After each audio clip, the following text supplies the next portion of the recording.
Hello sir, this is Christian Baloro and this video I will present to you my output. So let's start. So wait lang nato kadali no. Now you will see the concepts interface. Mapansin niyo nga kanang ninja siya nga Japanese or something like that. Diba ang mga sa player naman, siyempre mga bata isilig ng mga actions. Pili naman ni kay isa po na ko sa mga magrahat video ani na attempt. So let's start now. So if we click on play is mo diretso siya sa siya tulo ka buttons. So play, settings, and exit. So if you click natin yung play is mo diretso siya sa second window. So like this. So dili ka makatula if dili nimo butangin mo ang name or register kung isa man ang user mo. For example, my name, so please.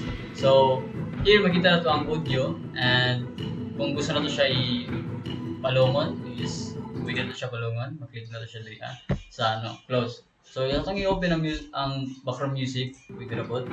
Gusto ko i-reel sa okay. Then let's save. Now makita na diri sa second scene. So na ito ka buttons, easy, medium, and hard. Now click na to ang easy. So makita na tong character nga sa first mission niya. So basic lang kayo no ang ato ang maningan sa ni background or ang template sa ato ang map. And also ang ato ang character. So now welcome to time puzzle get ready for an exciting challenge. So click OK to start. So click. So mapansin nato na okay siya but dali ra kayo ang ganang times. So when you play this this scene, so click atog balik. So when you play this, if ma-plaster niyo siya ato ang mabuo ang kuan. So okay siya. Makakuha sa second mission.